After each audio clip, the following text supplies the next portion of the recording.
Entonces comenzamos lo que es, estábamos viendo lo que es inferencia estadística y habíamos entrado a la segunda parte de lo que es la estadística. Comenzamos indicando que la ciencia es un sistema de conocimientos objetivos de la naturaleza, la sociedad, el pensamiento, que el hombre lo ha ido condicionando históricamente y se basa en lo que es la práctica histórica social de la humanidad, quiere decir en el aspecto empírico. El conocimiento nos permite aproximarnos de una realidad mental hacia una realidad abstracta, concreta, en la cual vive el hombre. Sin embargo, la ciencia históricamente es dinámica porque va evolucionando en el tiempo. Inferencia estadística, ¿no? El hombre va adquiriendo cada vez más la percepción de esa realidad, ha ido generando un cuerpo de conceptos, definiciones y siempre trata de comprender esa realidad de la mejor forma. ¿Qué se entiende por inferencia? Se entiende el aspecto, la técnica que nos permite sacar conclusiones a partir del análisis de determinadas muestras. Quiere decir, sacar conclusiones para la población a partir de una parte representativa de la muestra, de la población, ¿no? Entonces, queremos analizar una muestra o varias muestras para poder sacar conclusiones de nuestra población. Hay dos clases de inferencia, la inferencia deductiva y la inferencia inductiva. Y para esto aplicamos lo que es el método general, que se denomina el método deductivo, ¿no? Y complementariamente son métodos de razonamiento del conocimiento, otros el método inductivo. El método deductivo nos permite hacer generalizaciones y estas generalizaciones orientarlas a lo que son las muestras. Quiere decir, partimos de lo general para llegar a lo concreto. En cambio, la inferencia inductiva nos permite inducir a partir de muestras hacia la población. Y esa es la que estamos utilizando. Quiere decir, estudiamos muestras para poder concluir acerca de las poblaciones. La inferencia estadística es por excelencia la inferencia inductiva, de lo particular a lo general.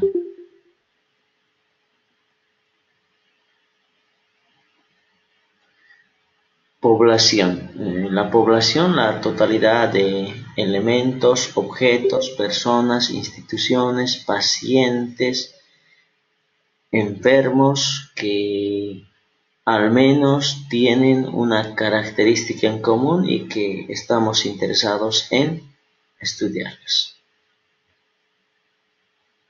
Pueden ser tangibles o no lo pueden ser, personas, hechos, pero al menos todos estos elementos tienen una propiedad en común, que podrían ser enfermos por ejemplo, personas enfermas con una determinada patología, podría ser en este caso con el VIH-Sida, ¿no? Es una población.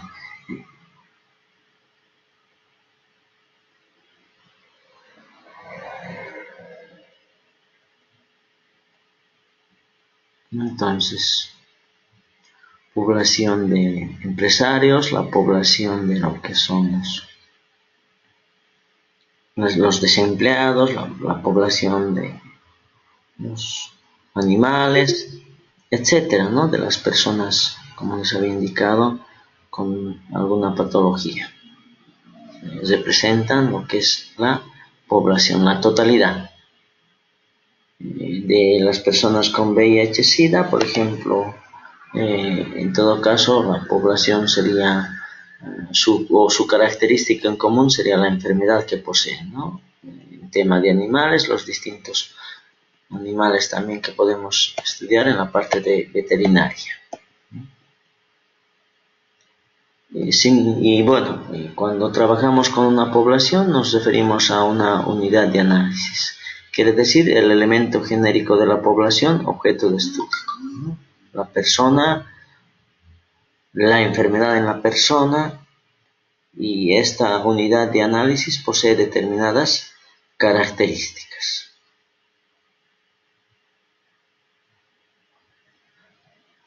Las características de la unidad de análisis, la persona, en este caso. Y podríamos ir analizando distintos aspectos: su estado civil, la edad, la zona en la que vive, la profesión, podría ser el lugar de nacimiento, el sexo,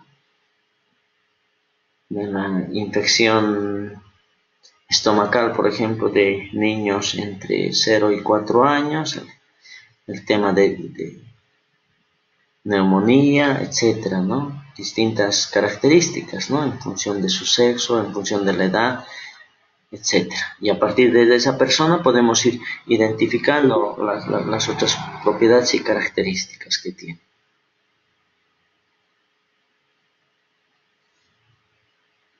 Puede ser también no solo una persona, sino el hogar donde habita esta persona. El hogar, la vivienda.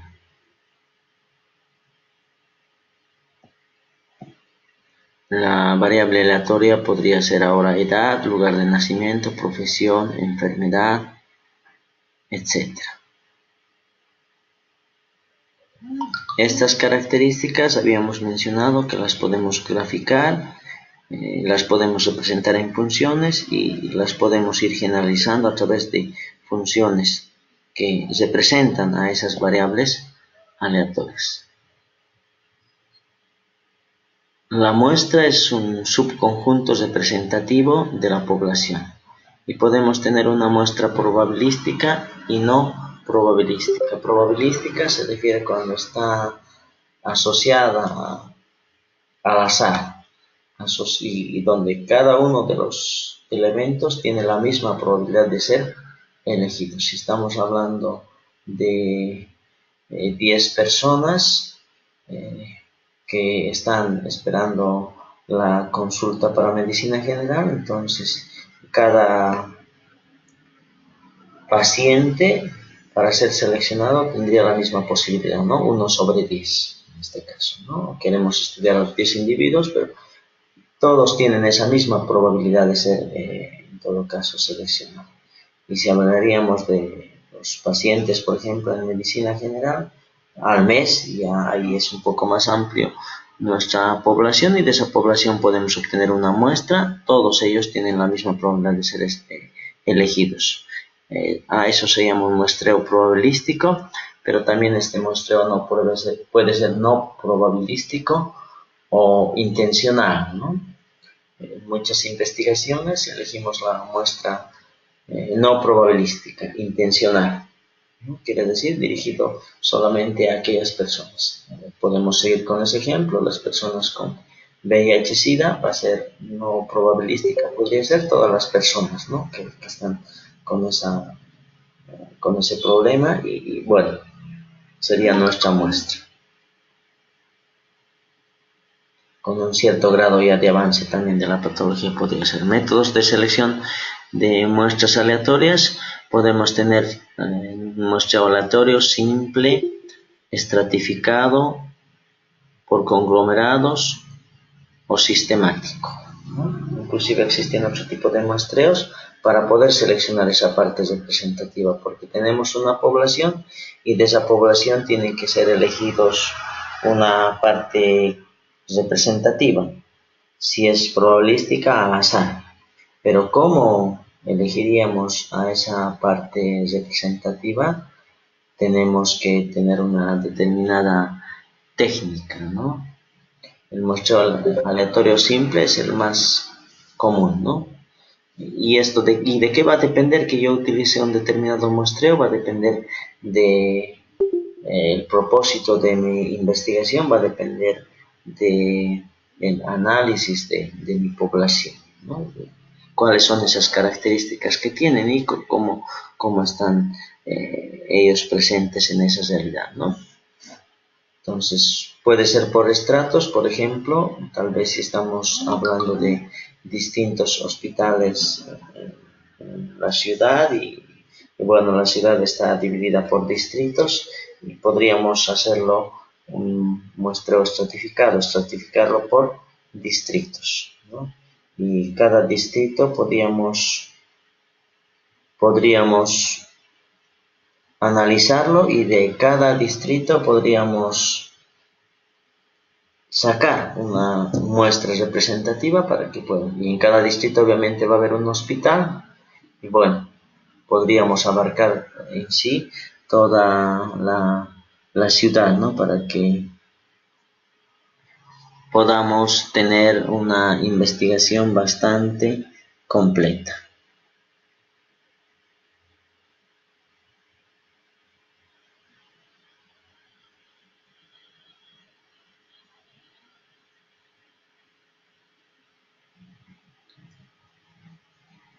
También podría ser por conglomerados o sistemático, ¿no? Lo vamos a ir repasando. Más el muestreo aleatorio simple, las muestras todas del mismo tamaño tienen la misma igualdad o probabilidad de ser seleccionadas. Tiene esa misma posibilidad de formar parte de la muestra, ¿no?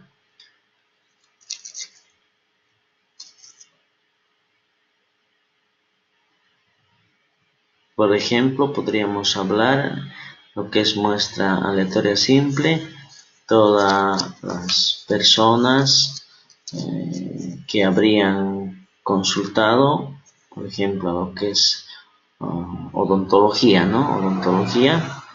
Y bueno, todos los pacientes que en el mes hubieran consultado a odontología para el tapado de alguna carie, y bueno, de ahí tendríamos que sacar nuestra muestra y todos los pacientes que habrían hecho esa consulta tienen esa misma probabilidad de ser elegidos. El muestreo sistemático, lo que hacemos es elegimos un primer elemento y los demás cada cierto número de intervalos vamos eligiendo. Quiere decir, por ejemplo, si seguimos con ese mismo ejemplo, podríamos tomar al paciente número aleatoriamente, ¿no? Podríamos elegir un número, consultamos a alguna persona y nos dice el 10 y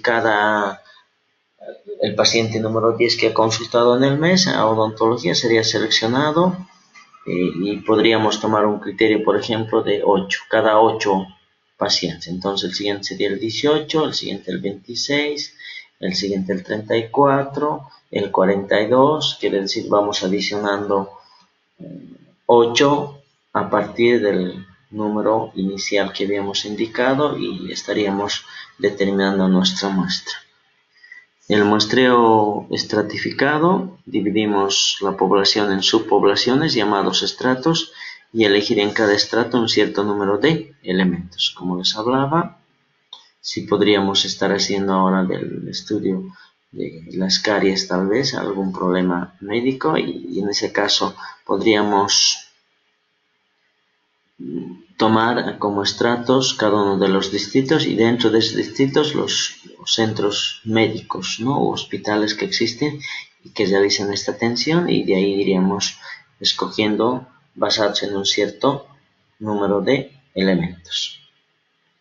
Entonces, ¿qué tratamos de hacer? Homogeneizar a poblaciones heterogéneas respecto a las características de los objetos de estudio.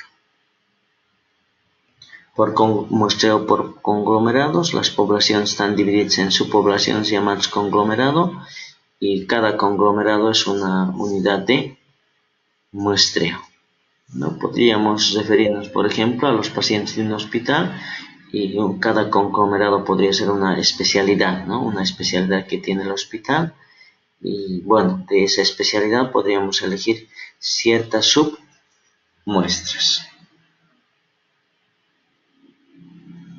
Por ejemplo, tenemos estratos y en el primer estrato hay 5020 personas, supongamos estrato 2, 2790, 2190, que es en un total de 10.000 el tamaño de lo que es la población y podríamos dividir en porcentajes, ¿no? Dividimos y bueno, Tendríamos 50.2, 27,9, 21,9, el 100%.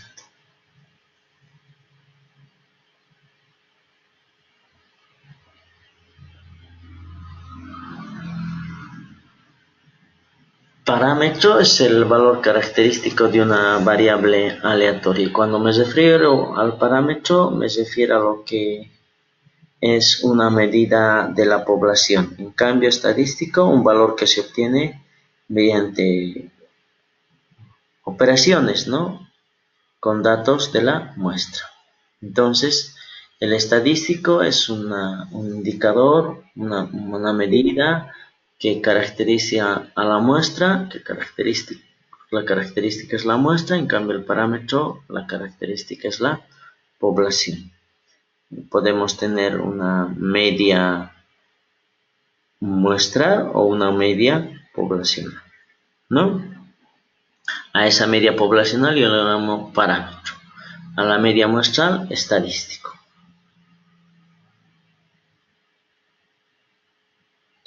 Por ejemplo, podríamos tener una población de los números 2, 3, 4, 6, 8, 3, 2, 1, 4 y 7. Una muestra aleatoria podría ser de 4 elementos, podría ser el 3, el 4, el 6, el 8. Es una muestra aleatoria. Y podríamos obtener la media del parámetro, quiere decir de la población. Y sumaríamos 2, estamos hablando de la población, 2 más 3, más 4, más 6, más 8, más 3, más 2, más 1, más 4, más 7. Y lo dividimos entre el tamaño de la población, 2, 4, 6, 8, 10. Entonces sumamos y ese resultado lo dividimos entre 10 y nos tendría que dar la media del parámetro. En sí la suma nos da 40, 40 dividido entre 10 va a ser 4. La media del parámetro se simboliza por mu. En cambio, el estadístico que está referido a la muestra lo simbolizamos con X barra. Como tenemos la muestra aleatoria, tendríamos que sumar 3 más 4 más 6 más 8 y dividir entre 4. La suma nos da 21, 21 dividido entre 4 a 5,25.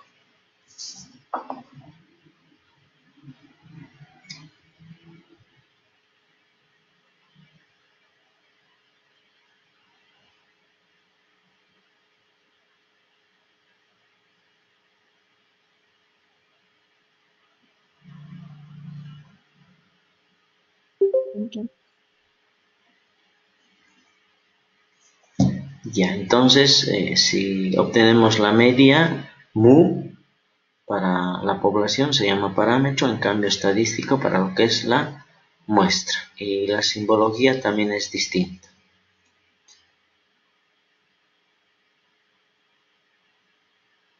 Pero a su vez también podríamos obtener la varianza de nuestro parámetro y la varianza de lo que es la muestra. ¿Cómo lo obtenemos? Habíamos indicado que la varianza es la sumatoria de los valores de cada una de las variables respecto de un parámetro de centralización, en este caso respecto de la media, ¿no? Dividido entre el tamaño. Entonces tenemos que hacer y elevado al cuadrado, ¿no? 2 menos 4 elevado al cuadrado más 3 menos 4 elevado al cuadrado más 4 menos 4 elevado al cuadrado, 6 menos 4 elevado al cuadrado, más 8 menos 4 elevado al cuadrado, etc. Hasta 7 menos 4 elevado al cuadrado, la sumatoria, dividido entre lo que es el tamaño de muestra, entre 10. Ese valor nos va a dar 480. Y lo mismo hacemos, ¿no? Para sacar la varianza. la varianza de la muestra va a ser igual a 3 menos 3,69 elevado al cuadrado más 4 menos 3,69 elevado al cuadrado más 6 menos 3,69 elevado al cuadrado más 8 menos 3,69 elevado al cuadrado, todo dividido entre 4. La simbología de sigma al cuadrado se refiere a la población y lo que es para la muestra S elevado al cuadrado.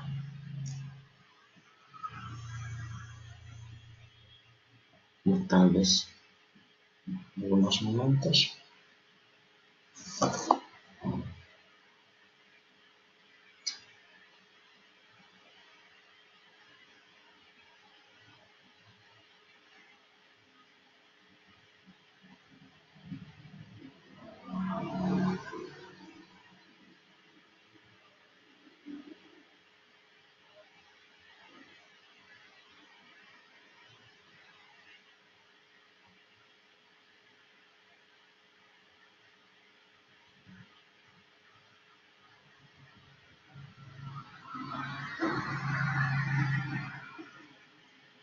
Ya, entonces también podemos referirnos a lo que son los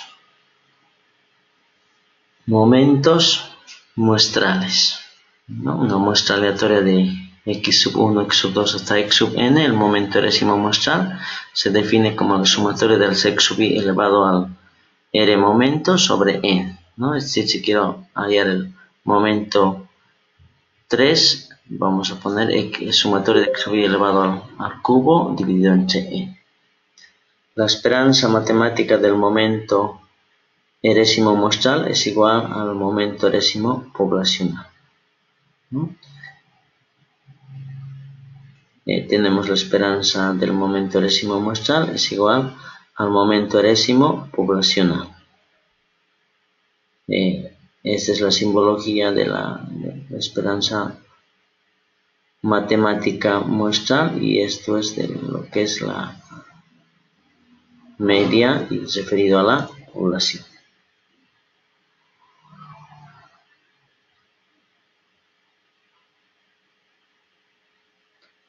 A su vez tenemos que la esperanza matemática de la media muestral es igual a la media poblacional.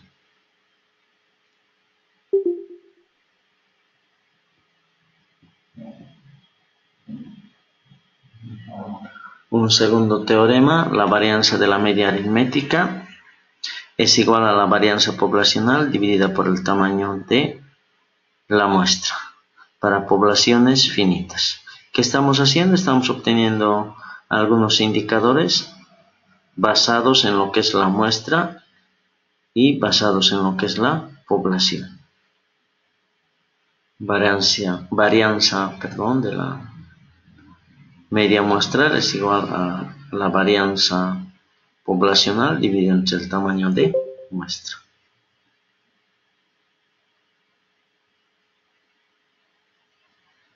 Habíamos indicado para poblaciones infinitas y tenemos para una población finita.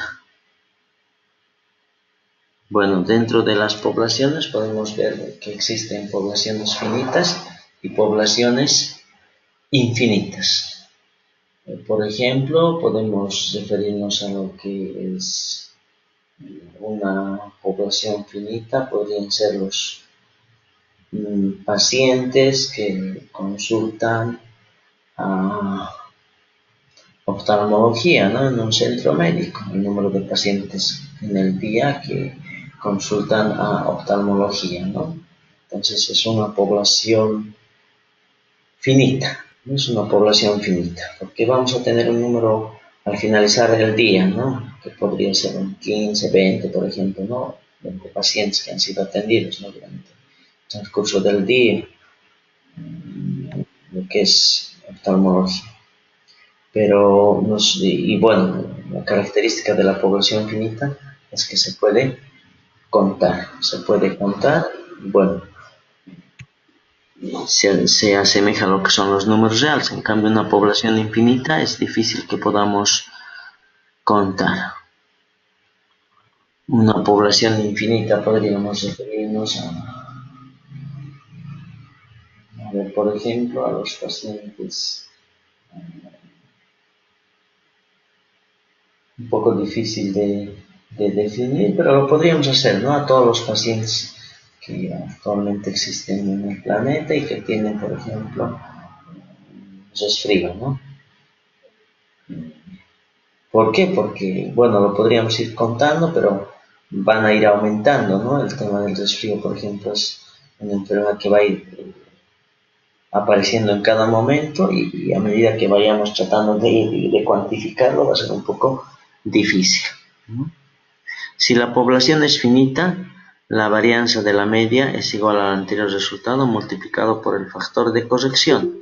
Se denomina factor de corrección. N menos N, N menos 1. Quiere decir, la población menos el tamaño de muestra, población menos 1. N mayúscula nos referimos a la población y al tamaño de la población, N mayúscula, y N minúscula al tamaño de la muestra. Y se denomina factor de corrección, ¿no?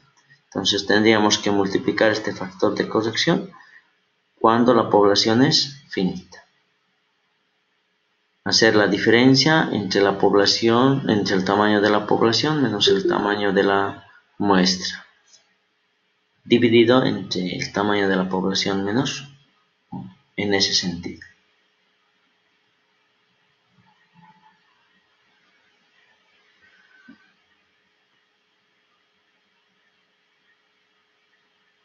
Si tenemos, por ejemplo, la población compuesta por estos 5 números, podríamos sacar su media poblacional, que es igual a la suma dividido entre el tamaño de la población. Es igual a 6. Podríamos obtener muestras posibles sin reposición de tamaño 2. Entonces podría ser 2 y 4, 2 y 6, 2 y 8, 2 y 10, 4 y 6, 4 y 8, 6 y 8, 6 y 10 y 8 y 10. Sin reposición quiere decir que 2 y el 8 o el 8 y el 10 significa la misma muestra, ¿no? No interesa el orden. Si era con reposición podríamos ir colocando nuevamente. El 2 podría aparecer o no podría aparecer en este ejemplo, ¿no? Y el 2, el 8 y el 2, y el 2 y el 8 vienen a ser dos muestras distintas cuando es con reposición. Pero como es sin reposición, entonces no tenemos ningún problema. Y a partir de estas muestras posibles podemos determinar las medias aritméticas, ¿no? 2 más 4, 6 dividido entre 2 a 3, ¿no? Aquí está. 2 más 6, 8 dividido entre 2 a 4. Y podríamos ir obteniendo sus medias muestrales. 4 más 10, 14, dividido entre 2 a 7.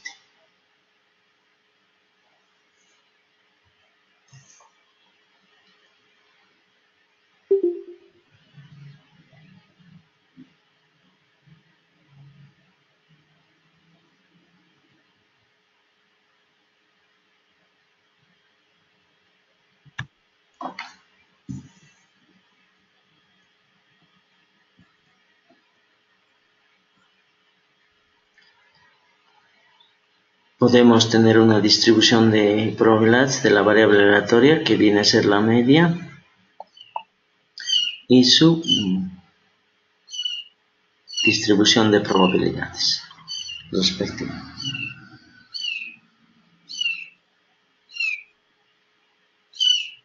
La suma de lo que son las probabilidades nos tiene que dar la unidad.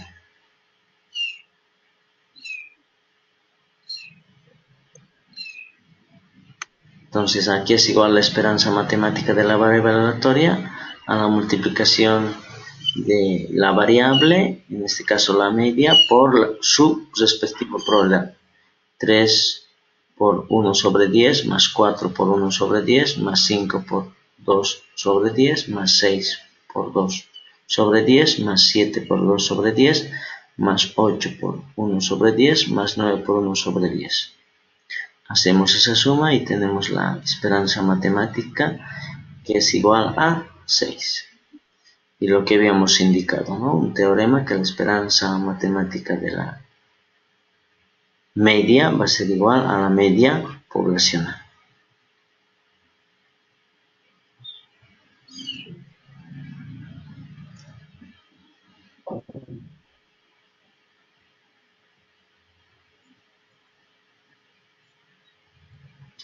Con población infinita podemos tomar también las muestras de tamaño 2 y como les habíamos indicado 2, 8 y 8, 2 por ejemplo son dos muestras distintas.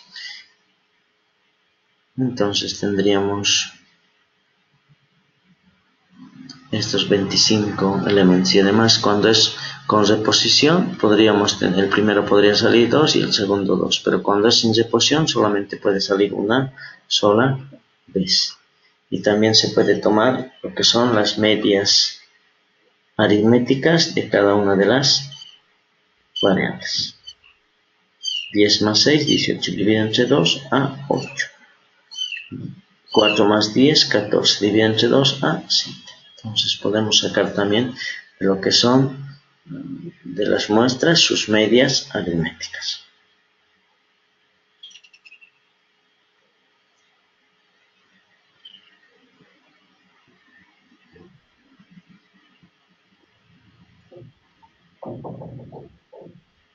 La distribución de probabilidades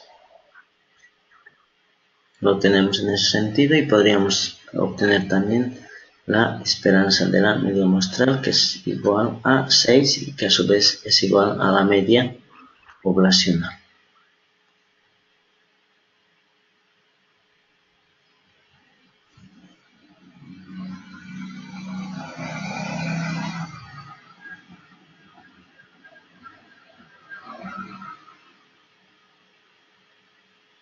Si tenemos la población compuesta por los 5 números, podemos sacar la media poblacional, ¿no? La media poblacional habíamos obtenido que es igual a 6.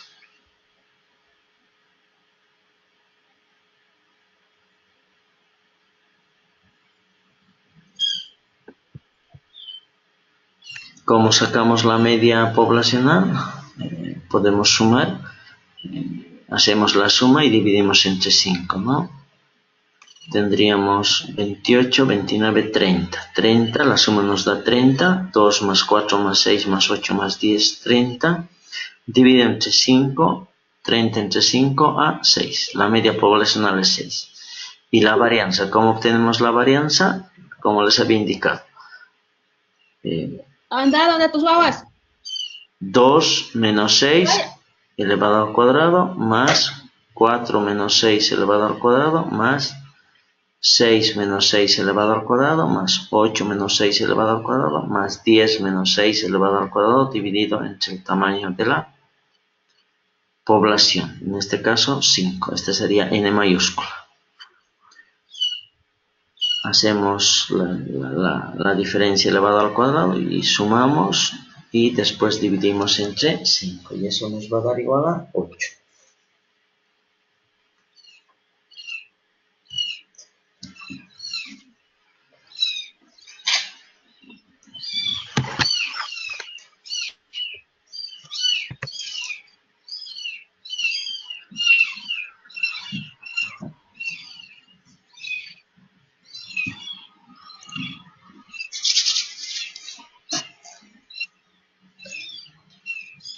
Ahí está, tenemos entonces la varianza poblacional sigma al cuadrado, que es igual a 8.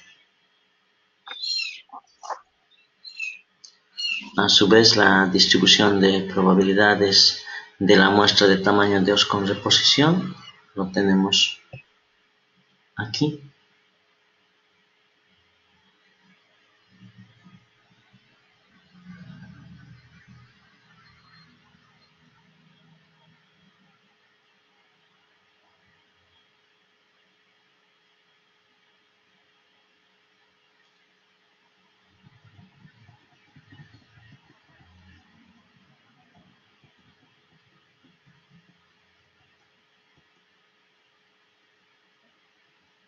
Ujú. Ahí está.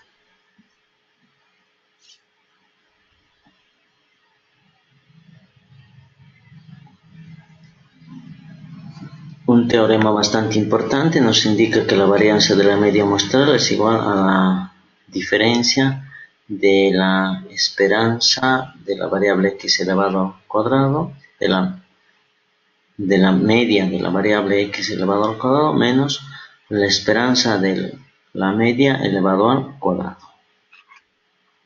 Entonces, ¿cómo tendríamos que proceder para aplicar esta fórmula?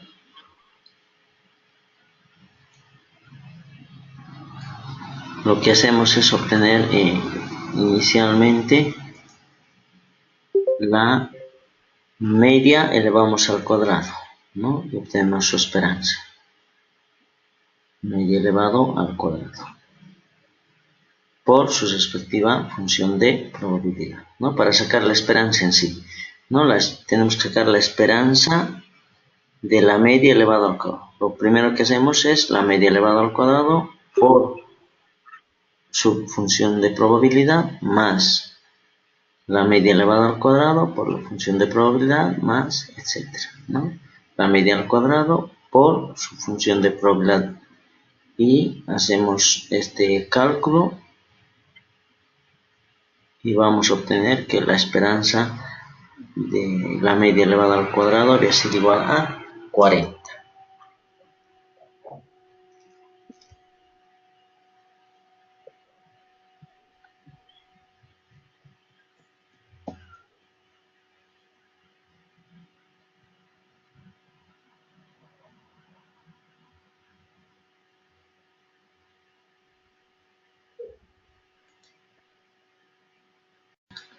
Una pequeña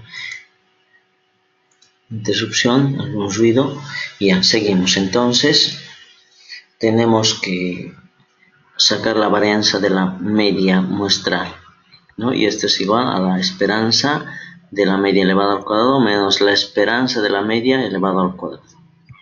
Fíjense que aquí tenemos la media elevada al cuadrado y a partir de eso sacamos su esperanza. En cambio aquí tenemos la esperanza de la media y lo elevamos al cuadrado, que es distinto, ¿no? La esperanza de la media habíamos sacado que es igual a 6 y lo elevamos al cuadrado.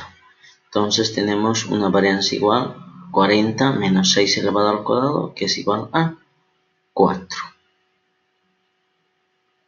Y lo dividimos entre el tamaño de la muestra para sacar, bueno, la varianza es igual a 4, a su vez, la varianza poblacional dividida entre n, habíamos indicado que va a ser igual a la varianza de la media muestral.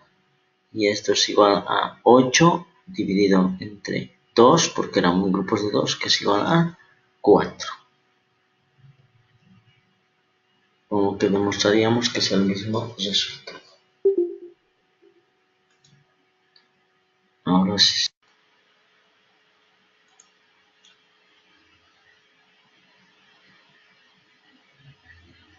Tenemos el producto de probabilidades, la independencia estocástica, el teorema de la probabilidad total y el teorema de Bayes. Ya habíamos visto el tema de conceptos.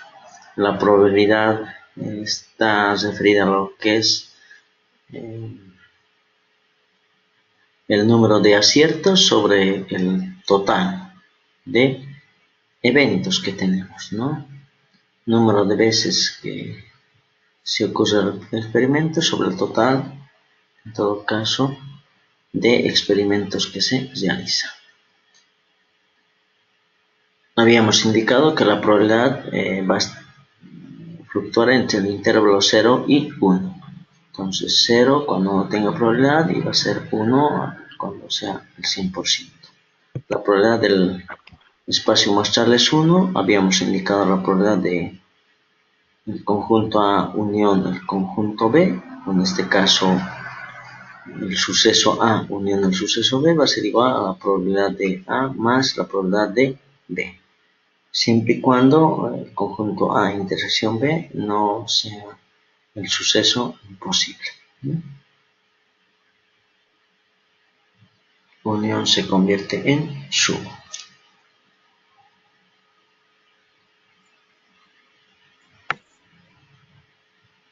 Un teorema también nos indica que la probabilidad del suceso imposible es igual a 0. Entonces el espacio muestral unión el suceso imposible simplemente nos da el espacio muestral. La probabilidad del suceso imposible unión el espacio muestral nos da la probabilidad de lo que es el espacio muestral. ¿Por qué? Porque la probabilidad de lo que es el suceso imposible es 0. Y aquí está la demostración, ¿no?, respectiva. La probabilidad de un suceso es igual a 1 menos la probabilidad del suceso complementario, ¿no? Quiere decir, la probabilidad de ocurrencia del evento A es igual a 1 menos la probabilidad de no ocurrencia del evento A.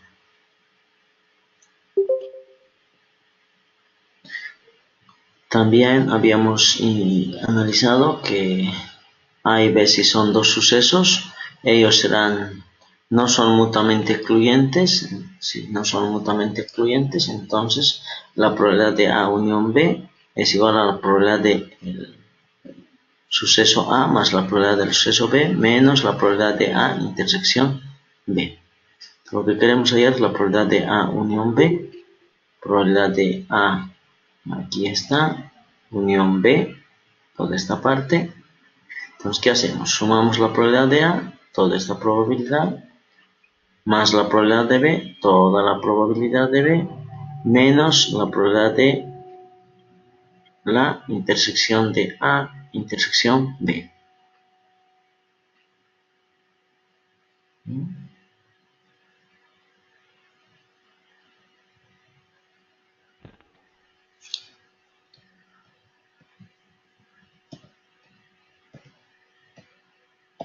También nos habíamos referido a lo que es la probabilidad condicional, a la probabilidad de ocurrencia de un suceso sobre la probabilidad de ocurrencia de otro.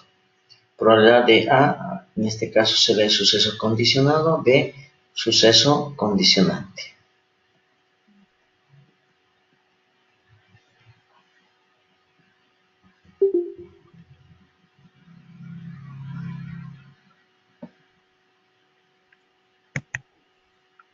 Veces que ocurre A, NB, NAB, veces que ocurre A y B simultáneamente. Esta es la región donde ocurre A y B simultáneamente, quiere decir la intersección en la teoría de conjuntos. N, el total de veces que ocurre el evento, ¿no? Entonces la probabilidad condicional de A dado B sería igual a total de veces que ocurre el evento AB sobre el total de veces que ocurre el evento B.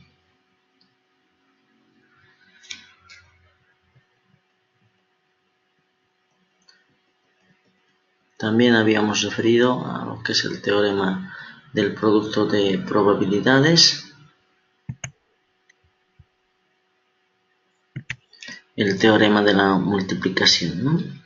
La probabilidad de A por la probabilidad de A, bueno, por la probabilidad del suceso A2 dado el suceso A1. Referida a lo que es la probabilidad condicional, ¿no? La probabilidad de el suceso A2 dado la ocurrencia del suceso 1, A sub 1. Es igual a la probabilidad de A sub 1 intersección A sub 2 dividida entre la probabilidad de suceso A sub 1, que se denomina el teorema de la multiplicación. Pasa a multiplicar y tenemos el teorema inferior de abajo, ¿no?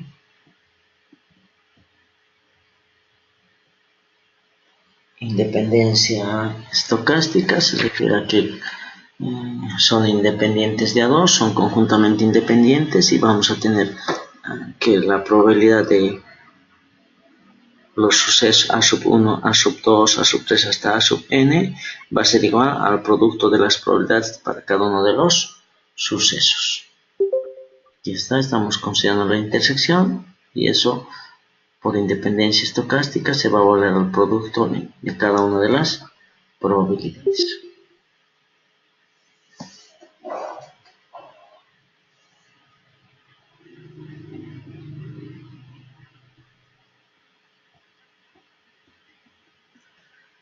También habíamos visto lo que es la probabilidad total, probabilidad del suceso A es igual a la sumatoria de la probabilidad del suceso B sub I por la probabilidad de A dado B sub I. ¿Y qué tenemos que hacer eso? Tenemos que hallar su sumatoria desde 1 hasta I.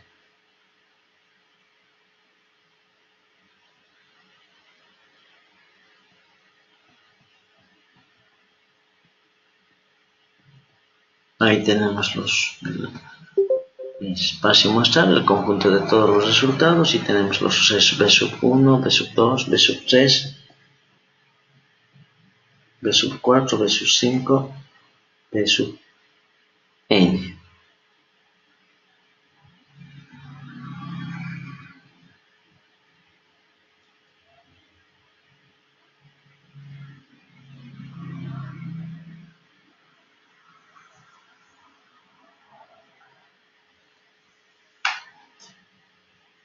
Si se tiene la partición B sub 1, B sub 2 hasta B sub N, con supuestos o hipótesis, sus probabilidades a priori, la ocurrencia del suceso A modifica los supuestos de hipótesis. Se denomina el teorema de Bayes.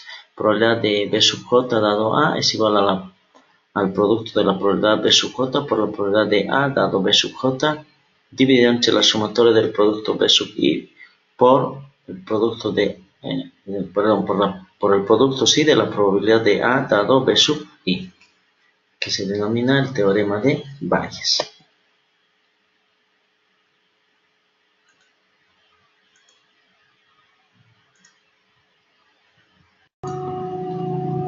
Entonces tenemos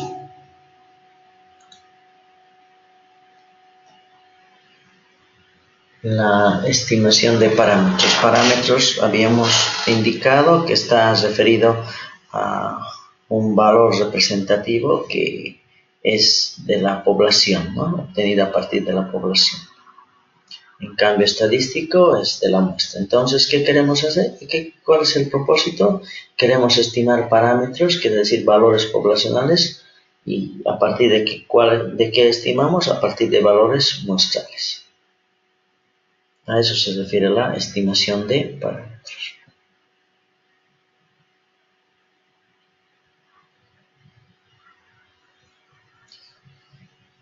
Entonces, la estimación de parámetros es el proceso mediante el cual aplicamos y utilizamos lo que son estadísticos para determinar el valor aproximado de un parámetro poblacional, asumiendo el riesgo de la determinación en términos probables. Quiere decir, con cierta probabilidad estimamos un parámetro poblacional a partir de ciertos estadísticos de la muestra.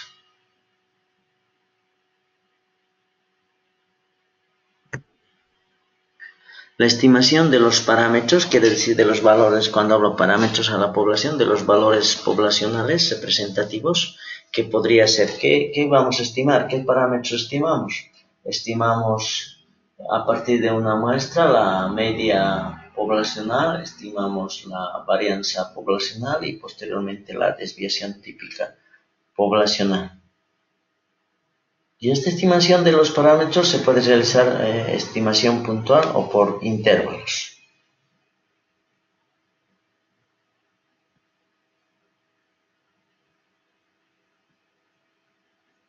La estimación de los parámetros está enmarcado dentro del proceso de la teoría de decisiones.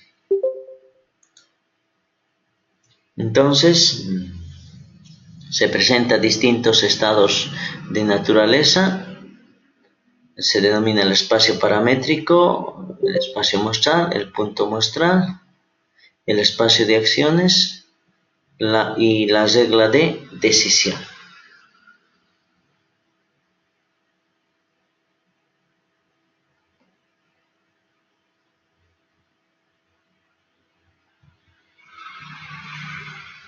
Los estimadores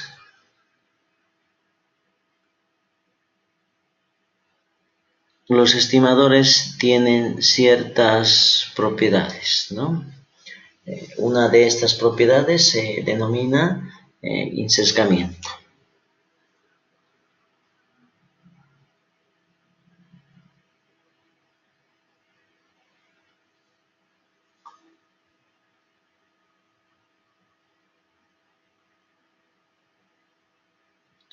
El estimador θ sombrero es estimador insesgado del parámetro si su esperanza matemática es igual al parámetro θ.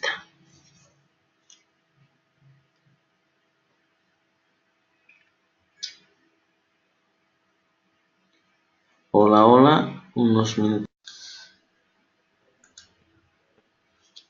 Nos referimos a que los estimadores, quiere decir los parámetros que vamos a estimar a partir de la muestra, tienen algunas propiedades y una de esas es el insesgamiento. El estimado θ sombrero, cuando realizamos la estimación, vamos a utilizar la simbología de un sombrerito. Y ese sombrero que representa que no es un valor real, sino es un valor estimado a partir de la muestra. En cambio, este parámetro poblacional sí es el valor verdadero. Y este es el estimado con sombrero, ¿no? θ sombrero. Entonces, el estimador θ sombrero es estimador insesgado del parámetro si su esperanza matemática es igual al parámetro poblacional. Entonces, es insesgado en ese sentido. Si la esperanza matemática del parámetro estimado es igual al parámetro verdadero. ¿No? Ahora, ¿por qué realizamos esta estimación? Realizamos esta estimación porque no vamos a trabajar con poblaciones, nos gustaría trabajar con poblaciones, pero el tema de costos, el tema de tiempos nos dificulta trabajar con estos valores verdaderos de toda la población.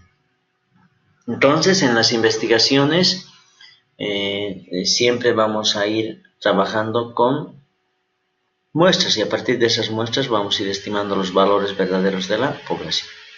Es insesgado, finalizamos indicando, cuando la esperanza del valor estimado es igual al parámetro verdadero o real de la población. Consistencia es una segunda propiedad. Un estimador es consistente si al aumentar el tamaño de la muestra el estimador se aproxima al parámetro. Quiere decir que a medida que vayamos aumentando el tamaño de muestra, nos estamos aumentando al valor poblacional, quiere decir que casi estaríamos trabajando con una exactitud más cercana y bueno, este estimador se va a aproximar al parámetro, se llama consistente. Cuando trabajamos con la población, nuestros valores obtenidos a partir de la población tienen bastante exactitud, pero cuando es a partir de la muestra tienen un cierto grado, ¿no? de error. Entonces se llama consistencia. A medida que aumentamos el tamaño de muestra, el estimador se va a aproximar a ese parámetro.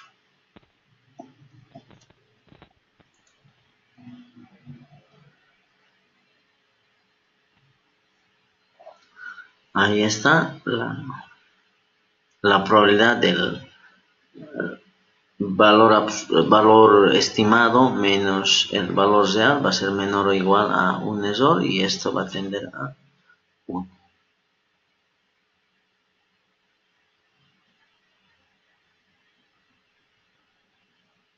La eficiencia relativa se refiere a que entre dos estimadores es eficiente aquel estimador que tiene menor varianza.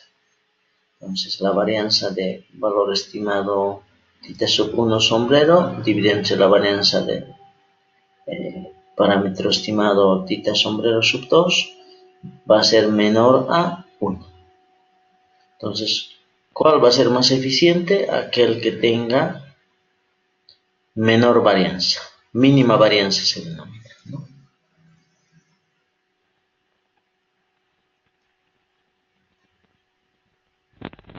En este ejemplo, entonces, el valor de tita sub 1 sombrero es estimador eficiente del parámetro tita.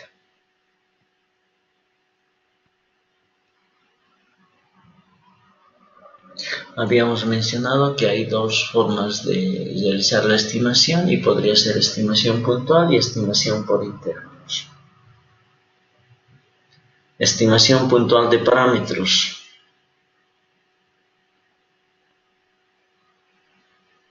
Entonces, nos referimos a lo que es el método de máxima verosimilitud. Método de máxima verosimilitud.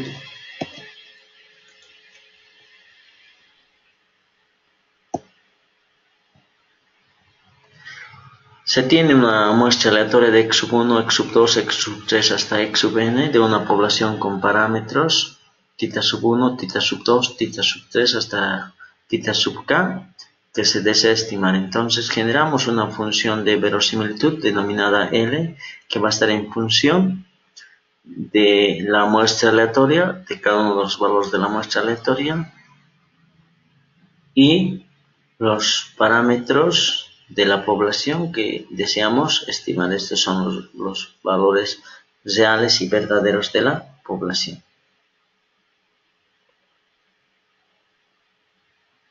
Por independencia tenemos que la función de verosimilitud va a estar igual en función de cada uno de los valores de las variables. Y lo que tenemos que hacer es maximizar el logaritmo de la función de máxima verosimilitud.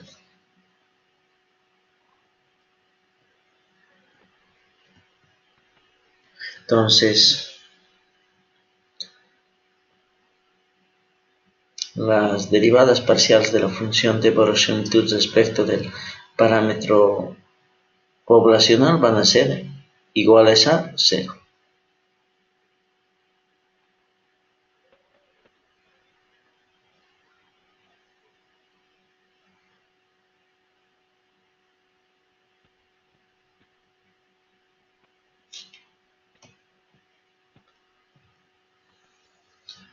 La estimación de parámetros mediante intervalos. Se trata de construir un intervalo del parámetro poblacional de manera que exprese ese valor dentro de un intervalo.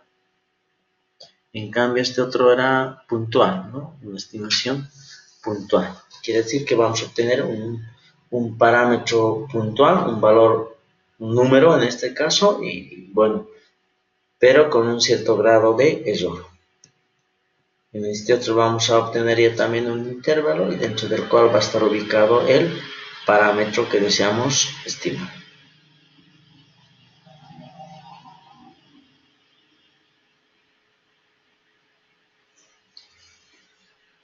Por lo tanto, nos referimos a un nivel de confianza, que es el intervalo en el cual es probable que se encuentre el parámetro. Quiere decir, en ese intervalo, desde menor a b y mayor a a.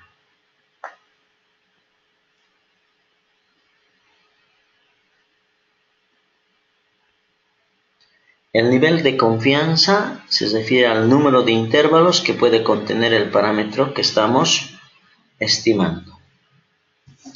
Generalmente se trabaja, bueno, no solamente con dos, sino con tres niveles de confianza. Al 90%, 95% y 99% de nivel de confianza. Quiere decir, el investigador toma la decisión de poder trabajar con uno o con otro nivel de confianza. Si quiere mayor exactitud, va a ir trabajando con mayores niveles de confianza, pero a la vez también va a ir cometiendo menos errores y eso tampoco no es correcto, ¿no?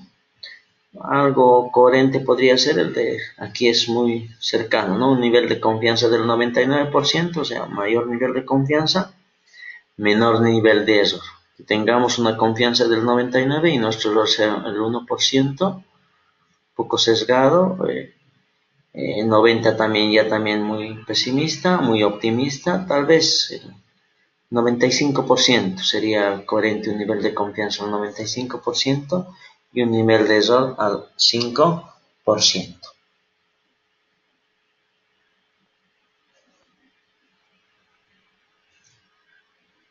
Dice, pero podemos usar cualquier nivel de confianza. ¿Por qué? Porque ¿de dónde sacamos estos niveles de confianza? De los valores de la tabla normal que habíamos indicado. En cualquier libro de estadística vamos a observar la tabla normal y bueno, de esa tabla normal vamos a sacar estos valores.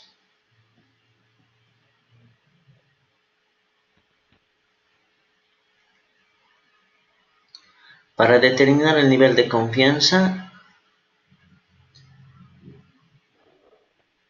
es decir, un nivel de confianza, el nivel de confianza lo hacemos con alfa, lo simbolizamos con alfa, vamos a ir asumiendo en todo caso un riesgo alfa a ambos lados de nuestra gráfica. Tenemos lo que es la distribución normal, simétrica a ambos lados.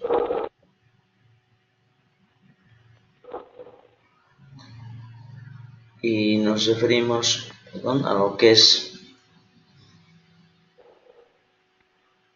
el nivel de confianza. 1 menos alfa va a estar toda la suma nos da el 1 o el 100%, ¿no? Trabajamos al 1, pues generalmente en lo que es la distribución normal trabajamos al 1%. Entonces, a este lado, como es simétrica, vamos a tener alfa medios y a este otro lado alfa medios. Toda esta otra región sería 1 menos alfa. 1 menos alfa sería la región de aceptación y alfa medio sería la región de rechazo.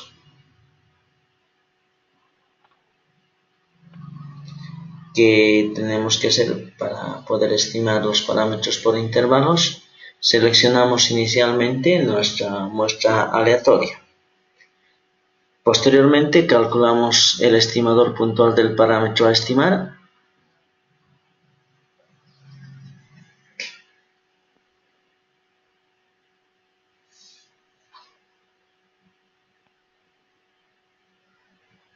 Se elige el nivel de confianza, 90, 95, 99%. Seleccionamos la distribución la distribución muestral, el cual tiene el parámetro a estimar como el estimador puntual.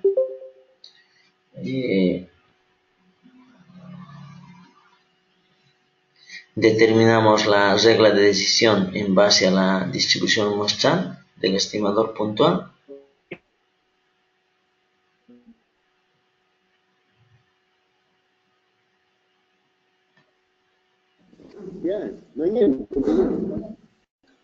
Bien, podemos reiniciar. Tenemos la estimación de la media poblacional cuando se conoce la desviación típica poblacional. Estimamos la media poblacional, quiere decir mu. Estimamos mu, que es el parámetro poblacional, cuando conocemos la desviación típica poblacional.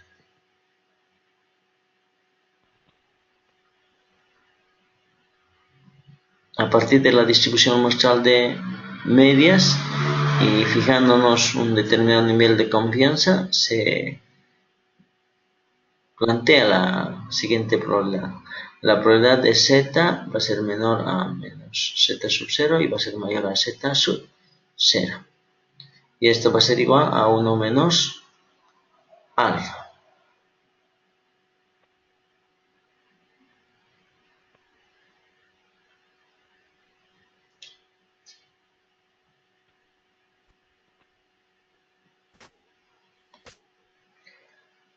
habíamos indicado, estimamos la media poblacional. Aquí está, estamos estimando la media poblacional cuando se conoce la desviación típica poblacional. Entonces nuestra media muestral estaría en función de la desviación típica poblacional, ¿no? Entonces, podemos estimar su media, la media de la población, conociendo la desviación típica de esa misma población. Entonces, el parámetro media poblacional va a ser menor a la media muestral más z sub 0 por sigma dividido entre raíz de n. En otras palabras, a la media vamos a sumar el valor de z por su desviación típica dividido entre el tamaño de muestra. Pero a la vez va a ser mayor a la media muestral menos z sub 0 por la desviación típica poblacional dividido entre la raíz cuadrada del tamaño de la muestra. Estimación de la media poblacional. Aquí está. Estimamos por un intervalo la media poblacional conociendo la desviación típica poblacional. Que generalmente no se da esta situación, ¿no? No se da esta situación de que podamos conocer la desviación y a partir de esta calcular, ¿no? Pero es la estimación por intervalos.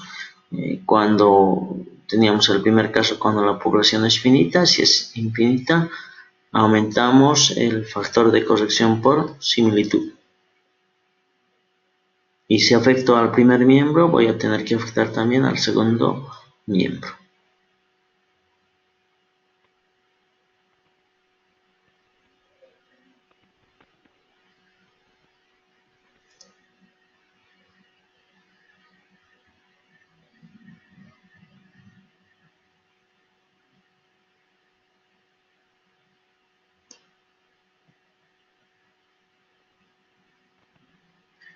Tamaño de la muestra para estimar la media poblacional. Entonces, inicialmente tenemos que determinar el nivel de confianza, el error que deseamos cometer, ¿no? O que se va a cometer al final. Bueno, sin embargo, en investigaciones quisiéramos que el error sea mínimo, ¿no? Pero sin embargo, dado las características de que se comete diferentes tipos de errores, entonces aceptamos, ¿no? En estadística ese error admisible. La varianza de la variable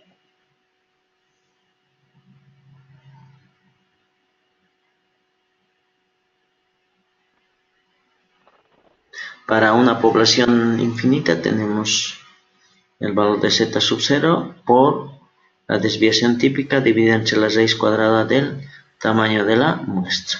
A eso representaría el error admisible.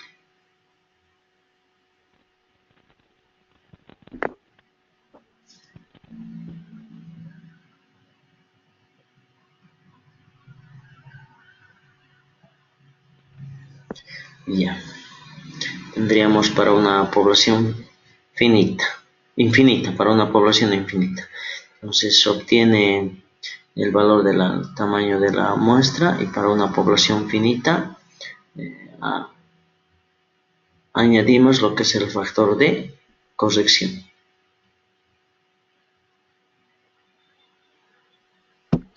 Y finalmente obtenemos que n es igual a z sub 0 elevado al cuadrado por la desviación típica por la varianza, perdón, por la varianza multiplicado por el tamaño de la población. Estamos hablando de lo que es la varianza de la población, el tamaño de la población dividido entre z sub 0 elevado al cuadrado por varianza más el error admisible elevado al cuadrado por lo que es el tamaño de la población menos 1.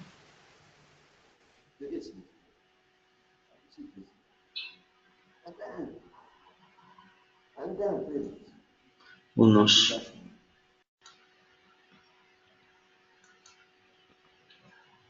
Reiniciamos entonces y vamos a realizar el análisis de lo que es la dosimasia de hipótesis. Una hipótesis es un supuesto, una conjetura que se desea probar, ¿no? Y en la estadística realizamos este supuesto para poder aceptar o rechazar una determinada hipótesis. Tenemos la hipótesis nula y la hipótesis alternativa, y también el error del tipo 1 y el error del tipo 2 que frecuentemente cometemos en estadística.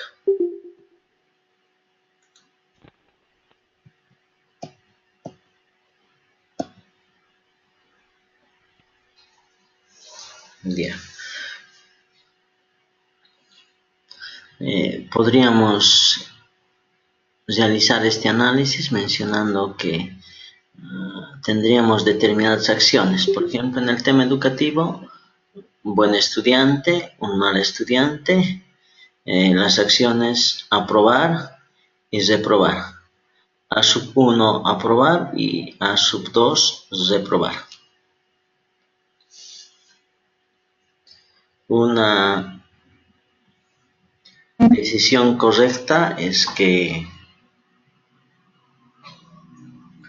el buen estudiante apruebe. Es una decisión correcta.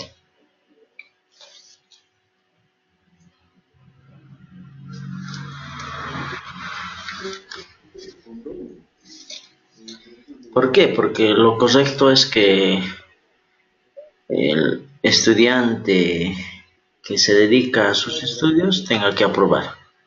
También una decisión correcta es que el estudiante que no estudia tendría que reprobar. Es una decisión correcta. Entonces, buen estudiante debe aprobar. El mal estudiante, en otras palabras, debe reprobar. Pero muchas veces se comete el error del tipo 1 y el error del tipo 2. ¿Cuál es el error del tipo 1? El error del tipo 1 nos referimos cuando buen estudiante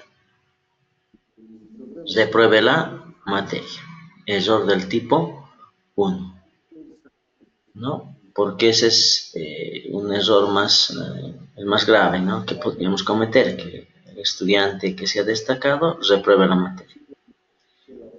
Pero que se da también en la vida práctica, ¿no? En la vida, en lo que es la educación, se tiene este error del tipo 1. A su vez, se tiene también el error del tipo 2, quiere decir que un mal estudiante apruebe la materia. Es un error del tipo 2. Y a veces se dan estos dos tipos de errores, ¿no? Muchas veces observamos que algún buen estudiante se dedica y hace amistad con un mal estudiante, y muchas veces lo que sucede es que ambos estudian, se dedican. Obviamente el buen estudiante se va a dedicar más a lo que es el estudio, y a veces en el examen, por ejemplo, estudian toda la noche y en el examen el buen estudiante le explica mal, y a veces el que ha estudiado mucho reprueba la materia, ¿no? Y el mal estudiante se echa a explicar y bueno, no ha comprendido muy bien tal vez, pero por alguna razón aprueba la materia. Entonces tenemos el error del tipo 1 y el error del tipo 2. Estos son los errores que debemos tratar de cometer, ¿no? Más que todo el error del tipo 1, que sea buen estudiante y que repruebe. Porque este otro es que apruebe un mal estudiante.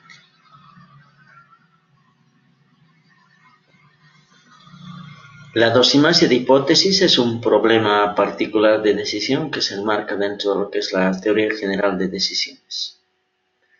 En este caso hay dos estados de la naturaleza: la hipótesis alternativa y la hipótesis nula. Hipótesis habíamos indicado que es un supuesto, una conjetura que se realiza sobre la población con el propósito de rechazarlo o nulificarlo. Quiere decir que nosotros realizamos esa conjetura de la población. ¿Para qué? Para rechazarlo. Se denomina hipótesis nula, repito, supuesto o conjetura que se hace sobre la población con el propósito de rechazar. A su vez, la hipótesis alternativa es todo supuesto contrario a la hipótesis nula.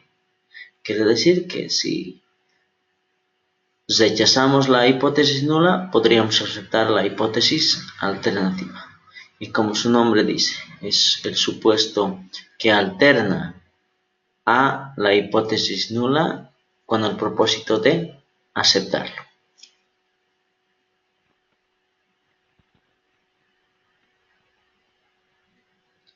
Hay simbología en estadística, en este caso referida a lo que es la dosimasia. La hipótesis nula se simboliza con H sub 0 y lo que es la hipótesis alternativa con H sub 1. Error del tipo 1. Cometemos el error del tipo 1 cuando se rechaza la hipótesis nula sabiendo que es verdadera. Es decir, cuando se acepta la hipótesis alternativa siendo esta falsa. Es el error del tipo 1 más grave que podría cometerse, como les había indicado, al tomar la decisión. El error del tipo 1 es el más grave que se comete en estadística.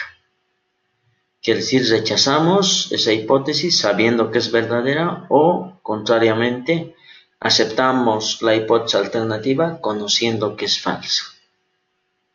Error del tipo. Pero también podemos cometer el error del tipo 2. El error que se comete cuando se acepta la hipótesis nula siendo la alternativa la verdadera. Es decir, aceptamos la hipótesis nula siendo esta falsa.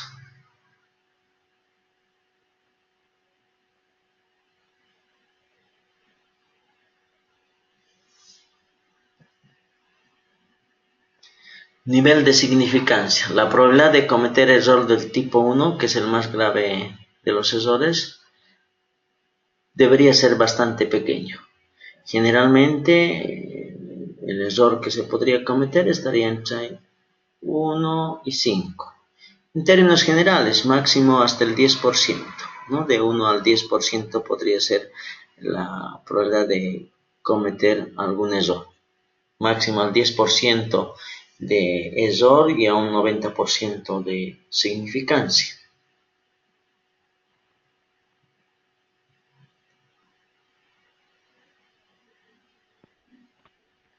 El criterio de Newman-Pearson ha sido elaborado en el siglo IX y bueno, actualmente existen algunos criterios, ¿no? Que se los resumen de la siguiente manera. Inicialmente elegimos el nivel de significancia.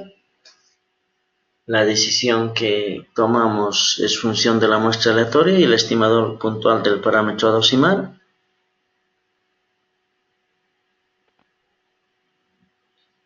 Asignamos la regla de decisión que nos va a permitir aceptar o rechazar la hipótesis nula, que se elige a partir de la distribución muestral del estimador puntual del parámetro a dosimar.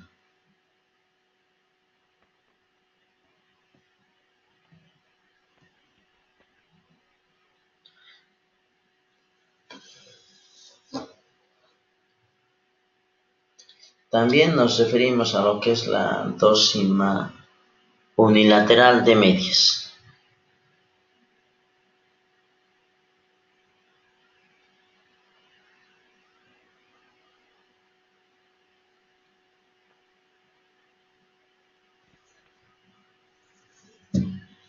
Se refiere a que la hipótesis alternativa sostiene que la media poblacional es menor o en su caso mayor que un particular valor.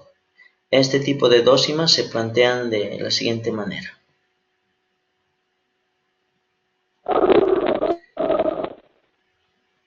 ¿Qué estamos sometiendo a conjetura suposición? Para la hipótesis nula, H sub 0 es nula, H sub 1 hipótesis alternativa.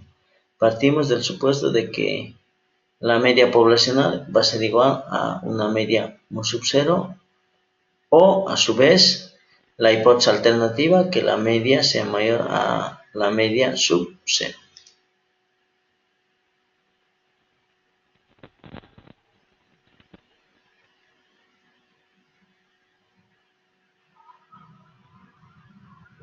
O en su caso también, bueno, aquí podríamos cambiar el orden, pero que viene a ser el mismo. Si decimos mu es mayor a mu sub 0, entonces mu es menor a mu sub 0.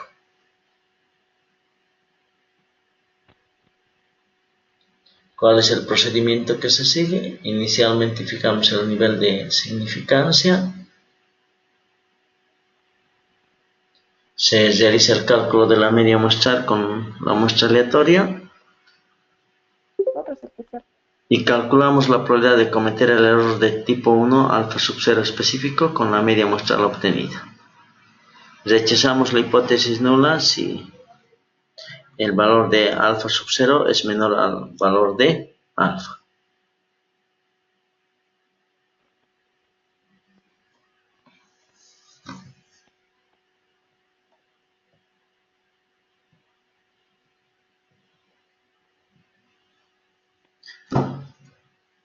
Entonces podríamos graficar una distribución normal. Tendríamos la región de aceptación, la hipótesis nula, y la región de rechazo alfa. Nuestra hipótesis alternativa, que la media poblacional va a ser igual a la media sub 0.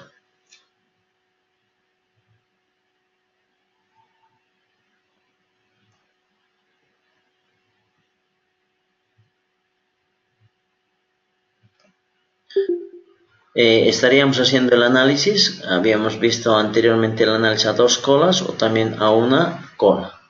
A una cola tendríamos lo que es la región de aceptación, toda esta parte la región de aceptación, y en este caso a la derecha tenemos y aquí en este gráfico a la izquierda tenemos lo que es la región de rechazo.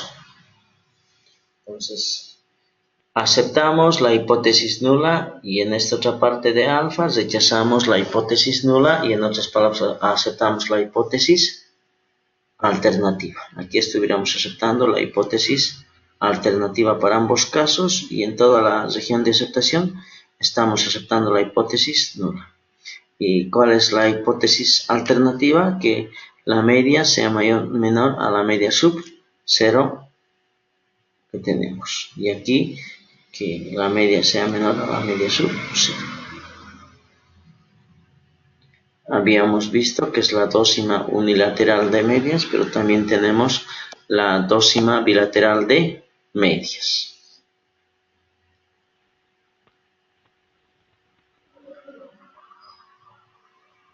Se da este caso cuando la hipótesis alternativa establece que la media puede ser mayor o menor a un valor específico. La hipótesis nula sería igual a la media, que es igual a la media sub 0, o la hipótesis alternativa, que la media es distinta a la media sub 0.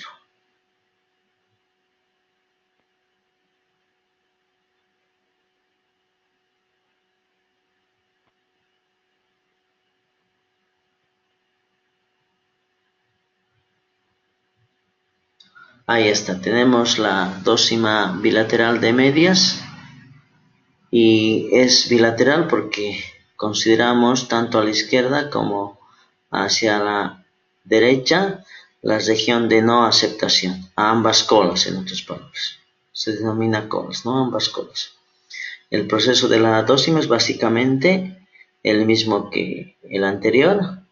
En este caso aceptamos la hipótesis nula y aquí rechazamos la hipótesis alternativa.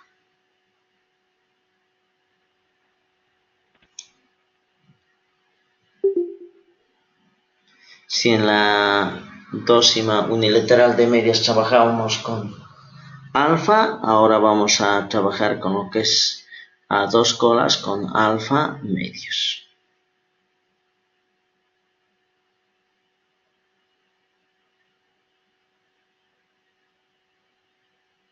región de rechazo o de no aceptación.